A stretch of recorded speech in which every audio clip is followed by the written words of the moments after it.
Hello students, आज हम CRISPR case technology के बारे में डिस्कस करेंगे जो कि एक टारगेटेड जीनोम एडिटिंग टेक्निक है। मतलब कि क्रिस्पर केस से हम एक स्पेसिफिक जो हमारे जीन होते हैं या स्पेसिफिक रीज़न होता है हमारा जीनोम का, उसको हम टारगेट कर सकते हैं। मतलब उसमें हम एडिटिंग कर सकते हैं। तो सबसे पहले जीनोम क्या होता है उसको डिस्कस करेंगे और फिर हम डिस्कस करेंगे कि जीनोम एडिटिंग क्या है। अगर हम डिफ़ाइन करें जीनोम को, हम कह सकते हैं कि किसी भी ऑर्गेनिज्म का, चाहे वो प्लांट सेल हो, एनिमल सेल हो या कोई माइक्रोब हो, उसका जो कंप्लीट डीएनए है या कंप्लीट सेट ऑफ क्रोमोसोम्स है या जेनेटिक मटेरियल है, उसको क्या कहते हैं? जीनोम कहते हैं। जिसके अंदर सारा जो उसका जेनेटिक मटेरियल होता है वो आता है। मतलब कि उसका कंप्लीट डीएनए जो है, चाहे वो न्यूक्लियर डीएनए हो या ऑर्गेनेली डीएनए हो, वो आपका जीनोम में इंक्लूड होता है। तो हम सबको पता है कि जो जीनोम होता है उसमें कंप्लीट इन्फॉर्मेशन होती है। जो भी डीएनए है, जेनेटिक मटेरियल है किसी सेल का, उस सेल की जितनी भी हमारी इन्फॉर्मेशन है वो किस पे स्टोर रहती है? डीएनए पे स्टोर रहती है। और ये जो टर्म है जीनोम, ये सबसे पहले हैंस विंकलर ने दी हमारी 1920 में। तो ये आप देख लो एक बार। फॉर एग्जांपल है कि ये हमारा जो ह्यूमन क्रोमोसोम्स है वो आपके दिखाए गए हैं। यहाँ पे वो टोटल क्रोमोसोम दिखाए हैं 2n = 46, यानी 23 पेयर ऑफ क्रोमोसोम होते हैं। या एक पेयर में हम सबको पता है 2 होमोलोगस क्रोमोसोम होते हैं जो एग्जैक्टली सेम होता है, जिनका जेनेटिक कॉन्स्टिट्यूशन। तो बेसिकली हम जीनोम किसको कहते हैं? जो एक हैप्लॉइड सेट ऑफ क्रोमोसोम है जो भी किसी ऑर्गेनिज्म का, उसको हम जीनोम कहते हैं। यानी अगर हमारे पास ह्यूमंस में 46 क्रोमोसोम है यानी 23 पेयर्स ऑफ क्रोमोसोम है, तो हर एक पेयर से एक क्रोमोसोम, यानी कि ये एक इसका हैप्लॉइड सेट हो गया। तो जो हैप्लॉइड सेट ऑफ क्रोमोसोम होता है उसी को हम क्या बोलते हैं? जीनोम बोलते हैं। जीनोम एडिटिंग, दूसरी तरफ जीनोम एडिटिंग क्या है कि हम इसको कह सकते हैं कि एक टारगेटेड जेनेटिक इंजीनियरिंग है, जिसमें हम क्या करते हैं?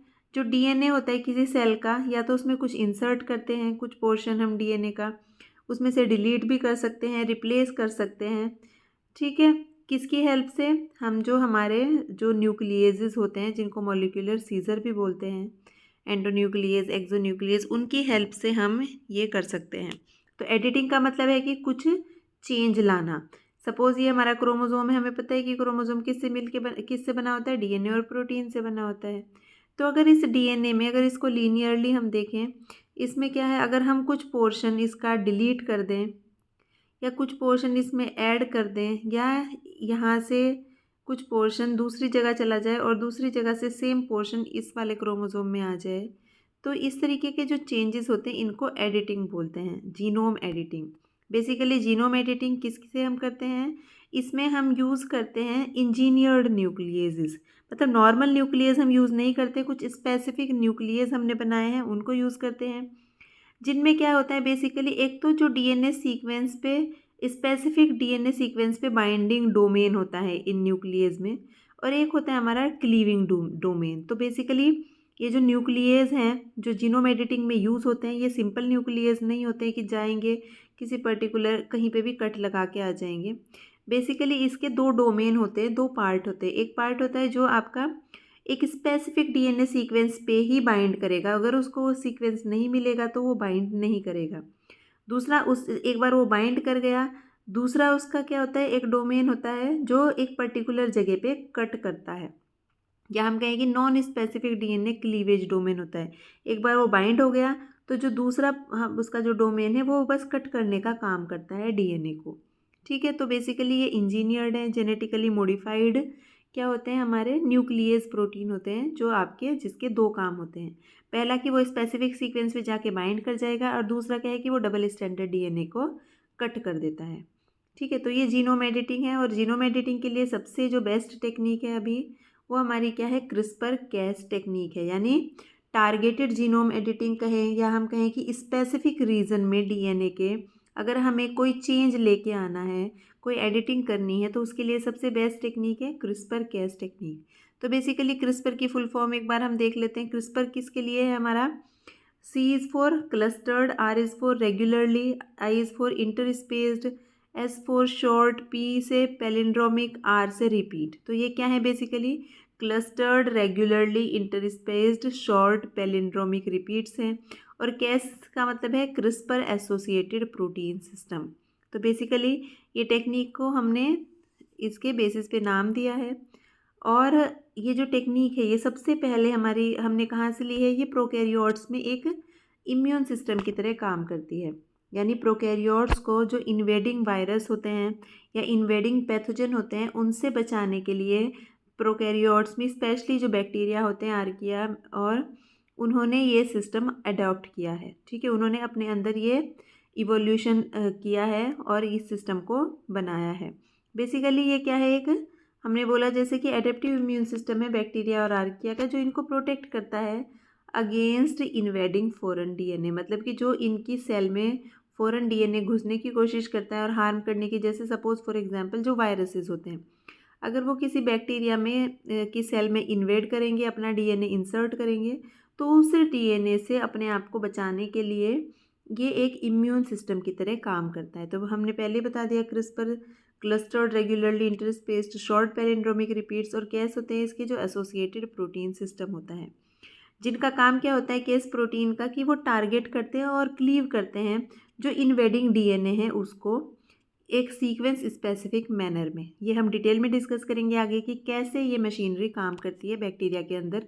तभी हम समझ पाएंगे कि जो हम जीनोम एडिटिंग टेक्निक यूज़ कर रहे हैं अब इन विट्रो, ठीक है, अपने स्पेसिफिक एडिटिंग करने के लिए प्लांट सेल में, एनिमल सेल में, वो कैसे काम करती है। तो बेसिकली जो क्रिस्पर है हमारा, क्रिस्पर को यूज़ करके जो बैक्टीरिया है वो क्या करते हैं, जो हमारे वायरस का जो डीएनए है उसको क्या कर लेते, थोड़ा थोड़ा उसको कट कर लेते पहले और अपने डीएनए में उसको इंसर्ट कर लेते। जैसे ये एक आपका क्या है, क्रिस्पर एरे बना देता है। ऐसे करके आप देखोगे आगे कि बीच बीच में ये थोड़ा थोड़ा सा टुकड़ा इन्होंने इसका अटैच कर लिया।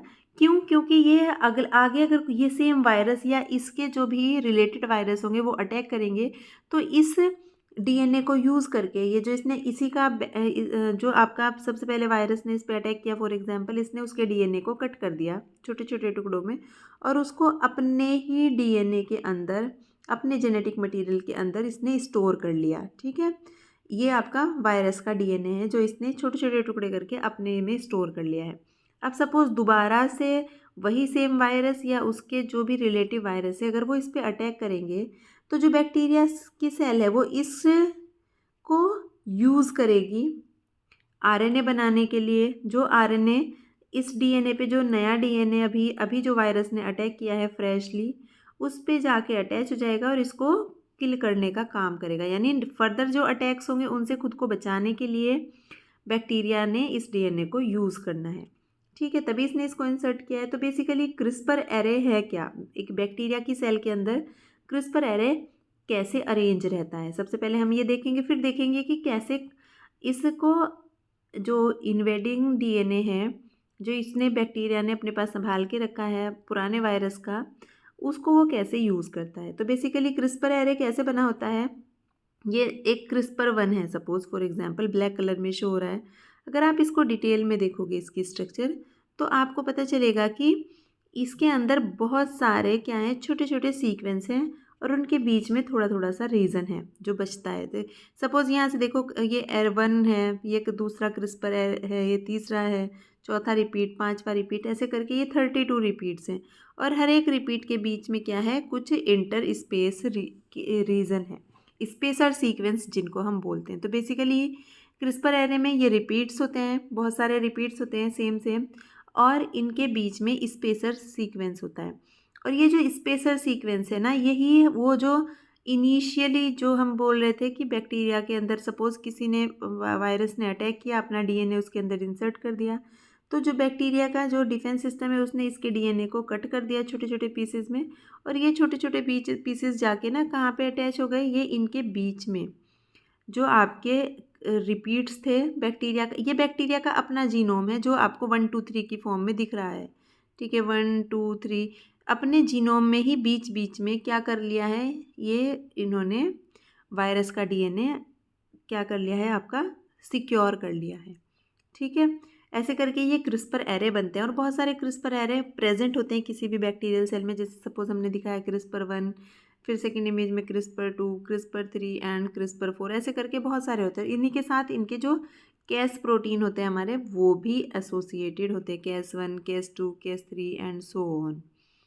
अब मैकेनिज्म ऑफ इनएक्टिवेशन क्या है, मतलब कि कैसे वायरस फर्दर अटैक्स को, मतलब कैसे बैक्टीरियल सेल ये क्रिस्पर एरे बना के रखती है और इनको यूज़ करती है फर्दर अटैक्स से बचने के लिए। ये बेसिकली जो मैकेनिज्म है ये बेस्ड होती है आरएनए मीडिएटेड डीएनए टारगेटिंग पे। ठीक है। अब जैसे सबसे पहले हमने बताया कि जो फाज इन्फेक्टेड सेल होती हैं हमारी, हम उसको सेल को इन्फेक्ट करते हैं, सपोज फॉर एग्जांपल उनका जो डीएनए है उसको बैक्टीरियल सेल के अंदर पहुंचाकर। तो जैसे फॉर एग्जांपल कोई बैक्टीरियल सेल है, इसको कैसे, जो कोई फाज होगा, कोई जैसे ये कि फाज क्या होते हैं हमारे, बैक्टीरिया ईटिंग वायरस होते हैं। ये कैसे वायरस कैसे अटैक करते हैं, वायरस ने सेल पे अटैक किया, पूरा वायरस तो क्या होता है, एक प्रोटीन कोट होता है बस बाहर से, और अंदर से क्या होती है, उसमें एक डीएनए होता है। इसके अलावा इनके पास कोई ऑर्गेनेल नहीं होते। तो जब ये जाके सेल पे अटैक करते हैं तो अपना डीएनए अंदर भेज देते हैं। तो सेल क्या करती है, बैक्टीरिया की जो सेल होती है उसने सपोज या तो वो मर जाएगी इसके अटैक से, या तो वो बचेगी कैसे, कि जब वो इसके डीएनए को डिस्ट्रॉय कर देगी। तो इनका जो डीएनए होता है फाज का, जो वायरस होते हैं वो डिस्ट्रॉय कर दिया जाता है उससे पहले कि वो इन्फेक्शन कॉज करें। अगर कोई स्ट्रॉन्ग सेल है बैक्टीरिया की, इसने क्या किया, अपना डीएनए अंदर भेज दिया, वायरस ने इन्फेक्शन कर दिया, तो ये इन्फेक्शन से पहले ही बैक्टीरिया का अगर डिफेंस सिस्टम अच्छा है तो वो क्या करेगा, इसको किल कर देगा, डीएनए को डिस्ट्रॉय कर देगा और अपने आप को बचा लेगा। तो बेसिकली इन्फेक्शन से पहले ही अगर इसने डीएनए डिस्ट्रॉय कर दिया बैक्टीरियल सेल ने, फॉर एग्जांपल इसने डिस्ट्रॉय कर दिया है इस बैक्टीरियल सेल ने, तो फिर क्या होगा, फिर आपका ये छोटे छोटे फ्रेगमेंट में तोड़ देता है। ठीक है, 21 से लेके 72 बेस पेयर, मतलब 21 टू 72 बेस पेयर के टुकड़े बना देता है। सपोज हमारी ये बैक्टीरिया की सेल थी, इस पे वायरस ने अटैक किया, अपना डीएनए अंदर भेज दिया, बट इस बैक्टीरियल सेल का डिफेंस सिस्टम बहुत अच्छा था। ठीक है, ये इन्फेक्शन कॉज नहीं कर पाया, ये जो हमारा फाज का जो डीएनए था, इससे पहले इसको छोटे छोटे टुकड़ों में इसने तोड़ दिया। जो बैक्टीरिया था उसने अपने डिफेंस का यूज़ करके, जो फॉरेन डीएनए था हमारा, ये बाहर का डीएनए आया है अभी जो वायरस का डीएनए, इसको छोटे छोटे टुकड़ों में तोड़ दिया। कितने छोटे, 21 से लेके 72 बेस पेयर के टुकड़ों में तोड़ दिया इसको। ठीक है, और यही जो टुकड़े हैं ये इंटीग्रेट हो जाते हैं क्रिस्पर लोसाई पे within the bacterial cell genome. तो बेसिकली ये क्रिस्पर लोसाई है, this is the CRISPR loci. यहाँ पे ये आपके जो हमारे रिपीट्स हैं इनके बीच में ये स्पेसर जो डीएनए है, ठीक है, जो स्पेसर डीएनए है, यही ये जो आपके अभी फ्रेगमेंट तोड़े हैं, ये जो फ्रेगमेंट है वो जाके अटैच हो जाते हैं। तो बैक्टीरिया ने क्या किया, वायरस के डीएनए को छोटे छोटे टुकड़ों में कट कर दिया और इन टुकड़ों को आपके अटैच कर दिया अपने ही जीनोम में, अपने ही डीएनए में, क्रिस्पर एरे के अंदर। मतलब जो उनके पास ऑलरेडी क्रिस्पर एरे हैं, जो clustered regularly interspaced short palindromic repeats हैं, ये देखो ये छोटे छोटे रिपीट्स हैं ना, इनके बीच में एज अ स्पेसर, स्पेस देने के लिए इस डीएनए को जो अभी तोड़ा है वायरस का, ये इसने इंसर्ट कर दिया। यानी कि ये इसका अपना जीनोम नहीं है, ये जो स्पेसर सीक्वेंस होते हैं ये किसका जीनोम है, ये वायरस का जीनोम है। तो अब क्या होगा, अब जो आपके क्रिस्पर एरेज होते हैं हमारे, ये आपके क्या करेंगे, ये आपके ट्रांसक्रिप्शन होगा इनका, क्योंकि ये डीएनए है, ट्रांसक्रिप्शन होगा इनका छोटे छोटे क्रिस्पर आरएनएज में। और जो ट्रांस एक्टिवेटिंग क्रिस्पर आरएनए होते हैं, सीआरआरएनए मतलब क्रिस्पर आरएनए, और जो टीआरएसीआर आरएनए है मतलब ट्रांस एक्टिवेटिंग क्रिस्पर आरएनए। मतलब ये जो ये जो इंटरस्पेस्ड आपके सीक्वेंस हैं जो अभी वायरस से इन्होंने इसमें अटैच किए हैं आपके उसके अंदर, अपने क्रिस्पर एरे के अंदर, ये दो तरीके के आरएनए बनाएंगे। एक तो बनाता है क्रिस्पर आरएनए, दूसरा ट्रांस एक्टिवेटिंग क्रिस्पर आरएनए। ठीक है, तो क्या होता है, सपोज यही सेल है, अब इस पे दोबारा से सेम वायरस ने या उसके रिलेटेड वायरस ने अटैक किया। अब इसमें फिर से डीएनए घुसा दिया उसने अपना, बिकॉज क्या होता है, जो फाज होते हैं, जो हमारे वायरस होते हैं, वो आके अटैच हो जाते हैं बैक्टीरियल सेल पे, और इनका जो भी बस डीएनए है वो इस सेल के अंदर अटैच कर जाता है। अब ये क्या करेंगे, ऑलरेडी इसको ये यहाँ पे ये आ गया डीएनए बाहर से वायरस का, तो सेम वायरस का डीएनए के छोटे छोटे टुकड़े यहाँ ऑलरेडी अवेलेबल हैं, आपको पता है कि ये इसने अपने डीएनए में अटैच किए हुए हैं। अब ये बैक्टीरियल सेल क्या करेगी, अब ये इनको ट्रांसक्रिप्शन करेगी इन डीएनए सीक्वेंस का और 2 आरएनए बनाएगी। एक बनाएगी आपका ट्रांस एक्टिवेटिंग क्रिस्पर आरएनए और एक बनाएगी क्रिस्पर आरएनए। 2 आरएनए बनाएगी और ये दोनों आरएनए क्या करेंगे, दोनों आपस में मिल जाएंगे और Cas9 प्रोटीन के साथ मिलके ये इस डीएनए को टारगेट करेंगे जो फॉरेन डीएनए है। बिकॉज ये जो सीक्वेंस था ये इसी का इससे पहले जो वायरस ने अटैक किया था उसका सीक्वेंस था। इसका जो भी आरएनए बनेगा वो क्या करेगा, वो इस डीएनए के साथ जाके कहीं ना कहीं अटैच हो जाएगा बिकॉज सेम सीक्वेंस यहाँ पे है। ये जो सीक्वेंस हमने यहाँ पे अटैच कर रखा है बैक्टीरिया ने पुरानी सेल में से, पुराने टाइम पे जब इस पे अटैक हुआ था, इसी से आरएनए बना है। तो इसकी क्या होगी, इसके साथ बाइंडिंग हो जाएगी आके, और जहाँ जहाँ ये बाइंडिंग होगी ये जो Cas9 प्रोटीन है वहीं जाके ये इसको कट कर देगा। आप अगर इमेज में देखोगे ये दोनों आरएनए मिलके, जो ट्रांस एक्टिवेटिंग क्रिस्पर आरएनए है और जो क्रिस्पर आरएनए, दोनों मिलके Cas9 के साथ एक एसोसिएशन कर लेते हैं जो Cas9 प्रोटीन होता है। और ये जो एसोसिएशन है ये कहाँ जाके अटैच हो जाता है, जो आपका इन्वेडिंग डीएनए है उसके ऊपर। और जैसे ये क्रिस्पर आरएनए और जो आपका ट्रांस एक्टिवेटिंग क्रिस्पर आरएनए दोनों मिलते हैं तो ये क्या बनाते हैं, गाइड आरएनए बना देते हैं, जीआरएनए अगर आप कहोगे। और ये गाइड आरएनए आके अटैच हो जाता है ये जो आपका इन्वेडिंग डीएनए है उसके ऊपर। अब जहाँ ये अटैच हुआ वहीं उसके जो Cas9 प्रोटीन है उसने उसको क्लीव कर दिया, यहाँ से काट दिया। अब ये कहीं और भी जाके अटैच होगा बिकॉज ये जो सारे के सारे आपके स्पेसर डीएनए हैं ये कहाँ से आए हैं, ये जब पिछली बार अटैक हुआ था उसी सेम वायरस के ये टुकड़े हैं। इनसे जो आरएनए बनेगा वो हमेशा बाइंड करेगा जाके वहाँ पे, ठीक है, उस डीएनए पे, पर्टिकुलर डीएनए पे। और जहाँ पे भी ये मतलब अटैच हो जाएगा जाके आरएनए, बाइंडिंग हो जाएगी इसकी, वहीं पे Cas9 प्रोटीन उसको कट कर देगा। यानी ये जो इन्वेडिंग डीएनए है जिसने अभी इन्वेड किया है हमारी सेल में, अटैक किया है, ये क्या हो जाएगा, अब इसके टुकड़े टुकड़े हो जाएंगे और ये डिस्ट्रॉय हो जाएगा। तो इस तरीके से जो हमारी सेल होती है बैक्टीरिया की वो अपने आप को क्या कर लेती है, अपने आप को सेव कर लेती है। ये जो आपका इसीलिए इसको कहते हैं कि ये एक इम्यून सिस्टम है जो अडेप्ट किया है जो बैक्टीरिया हैं उन्होंने विद टाइम अपने आप को वायरस से बचाने के लिए। तो अब हम इसके बाद जो कंपोनेंट है क्रिस्पर के वो देख लेते हैं। वैसे हमें पता ही है कि सबसे जो इम्पोर्टेंट जो कंपोनेंट है क्रिस्पर के, जो अभी भी हम बैक्टीरिया की सेल के अंदर ही बात कर रहे हैं, क्या क्या होते हैं, 3 हमारे कंपोनेंट है। एक तो ये बनाता है क्रिस्पर आरएनए जिसको स्मॉल सी आर आरएनए से हम देखते हैं, लिखते हैं। एक ये बनाता है ट्रांस एक्टिवेटिंग क्रिस्पर आरएनए जिसको हम ट्रेसर आरएनए हमने बोला। और एक और इम्पॉर्टेंट है जो फोटो स्पेसर एडजेसेंट मोटिफ होते हैं, पाम सीक्वेंस, वो बहुत इंपॉर्टेंट होते हैं। ठीक है, ये 3 चीज़ें बहुत इंपॉर्टेंट है। इनमें से जो क्रिस्पर आरएनए है और ट्रांस एक्टिवेटिंग क्रिस्पर आरएनए है ये दोनों गाइड आरएनए बनाएंगे, मिलके दोनों ऐड हो जाते हैं जब, इसको गाइड आरएनए बोलते हैं, फिर जीआरएनए। और यही जाके अटैच होता है स्पेसिफिक जगह पे डीएनए में, ठीक है, जहाँ पे भी इसको क्या मिलती है, बाइंडिंग इसकी हो जाती है, क्योंकि इसके पास सीक्वेंस है, कहीं ना कहीं तो कॉम्प्लीमेंट्री होगा वो, ठीक है, वहाँ पे जाके बाइंड हो जाएगा और वहीं पे जो हमारा आपका जो प्रोटीन है Cas9 वो जाके कट कर देगा। ठीक है, तो जो Cas9 प्रोटीन है जैसे यहाँ पे ब्लू कलर में हमने दिखाया है, ये this is the Cas9 protein. ठीक है, ये आपका क्या करता है, ये जहाँ पे भी ये जो क्रिस्पर, पहले क्या होता है, जो क्रिस्पर आरएनए है वो जाके जुड़ जाता है।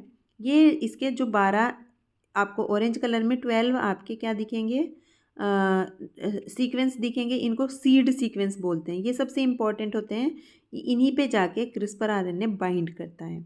और जहाँ ये जो क्रिस्पर आरएनए है इसको एक फिक्स पोजीशन देता है जो इस पे अटैच हो जाता है आके ट्रांस एक्टिवेटिंग क्रिस्पर आरएनए। ठीक है, ये दोनों अटैच हो गए, इससे क्या मिलती है, इस पूरी स्ट्रक्चर को एक वो फिक्स पोजीशन मिल जाती है, ये फिक्स हो गया यहाँ पे। और जो CRRNA और ट्रांस एक्टिवेटिंग क्रिस्पर आरएनए, इन दोनों को मिलके अब ये गाइड आरएनए बन जाता है। ये क्या करता है, ये किसको गाइड करता है, ये गाइड करता है हमारे जो Cas9 प्रोटीन है उसको, कि ये आपके जो ये 12 ऑरेंज कलर से हमने न्यूक्लियोटाइड दिखाए हैं, ये इसके क्या होते हैं, सीड सीक्वेंस होते हैं। ठीक है, ये पाम रीजन है जो आपके फोटो स्पेसर एडजेसेंट मोटिफ होता है। ठीक है। ये पाम सीक्वेंस के अप स्ट्रीम में प्रेजेंट होते हैं। अप स्ट्रीम मतलब ऊपर प्रेजेंट होते हैं। ये वैसे तो ये 20 न्यूक्लियोटाइड है जिस पे आके क्रिस्पर आरएनए अटैच होता है, ठीक है। बट इसमें से भी जो 12 हैं जो ऑरेंज कलर से शो किए गए हैं वो सीड सीक्वेंस कहलाते हैं। सीड का ये बहुत ही बेसिक सीक्वेंस होते हैं। इन्हीं पे जाके ये स्पेसिफिसिटी देते हैं, स्पेसिफिक जगह पे आके अटैच हो गया। अब ये जो क्रिस्पर आरएनए और ट्रांस एक्टिवेटिंग क्रिस्पर आरएनए हैं, इन दोनों ने मिलके क्या बना दिया, अब गाइड आरएनए बना दिया है। अब ये किसको गाइड करेगा, ये आपके Cas9 प्रोटीन को गाइड करेगा। Cas9 प्रोटीन आके इसको डबल स्टैंडर्ड यहाँ पे दोनों स्ट्रैंड को कट कर देगा। बट इसमें भी इम्पॉर्टेंट है पाम सीक्वेंस, बिकॉज ये हमेशा जो ये आपका रीज़न है, ये जो सीड सीक्वेंस है, इनसे क्या होता है, इनके डाउन स्ट्रीम में प्रेजेंट होता है, ठीक है। यानी हम कह सकते हैं कि जो पाम सीक्वेंस है उसके अप स्ट्रीम में क्या होता है, ये कटिंग रीजन होता है जहाँ पे कट करता है जो आपका Cas9 प्रोटीन होता है। तो पाम सीक्वेंस बहुत इंपॉर्टेंट है। क्यों इंपॉर्टेंट है पाम सीक्वेंस कटिंग में, बिकॉज जो पाम सीक्वेंस होते हैं हमारे, वो जो डीएनए सीक्वेंस जिस पे Cas9 प्रोटीन कट करने वाला है उसको फॉलो करते हैं, उसके नीचे होते हैं ये हमेशा। क्या होगा आपका, जैसे इमेज में हमने दिखाया कि ये आपका रीज़न है जहाँ पे कटिंग होगी, जहाँ पे आपका क्रिस्पर आरएनए जो बाइंड किया है आके 20 न्यूक्लियोटाइड जो है बाइंड कर लेता है ये। उसमें से भी ये 12 जो न्यूक्लियोटाइड है सीड सीक्वेंस, ये इंपॉर्टेंट है। और ये किसके अप स्ट्रीम में है, ये पाम सीक्वेंस के अप स्ट्रीम में है। तो हमेशा जहाँ पे कटिंग होगी उसके नीचे कौन सा सीक्वेंस होगा, पाम सीक्वेंस होगा।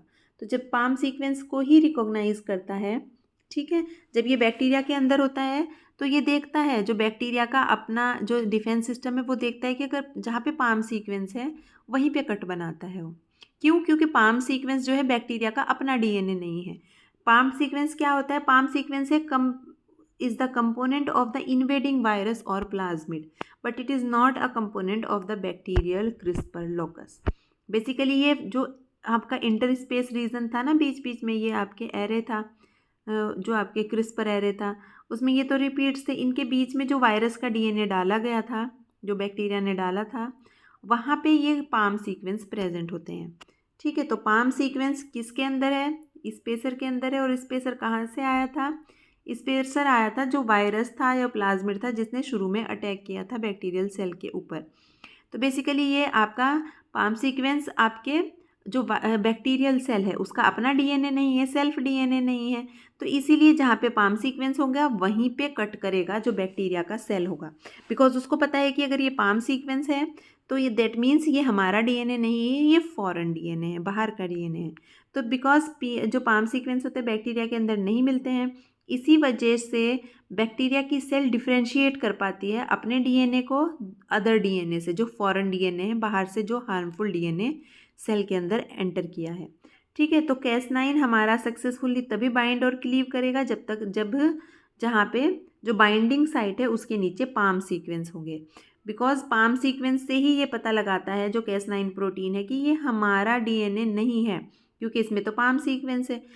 पाम सीक्वेंस को देख के वो बाइंड करता है और कट कर देता है डीएनए को, ठीक है। इस तरीके से जो भी इन्वेडिंग हमारा जो बाहर से जो आया है सेल के अंदर जो आपका डीएनए, वो आपका कट कर दिया जाता है बैक्टीरिया की सेल्स, बैक्टीरिया की जो डिफेंस मैकेनिज्म है उससे, और हमारी जो सेल होती है बैक्टीरिया की वो खुद को सेव कर लेती है। अब इसी को यूज़ करके क्या किया गया, जो आपकी क्रिस्पर कैस टेक्नोलॉजी है वो बनाई गई है, उसको हम अपनी नेक्स्ट वीडियो में अच्छे से डिस्कस करेंगे। Thank you so much.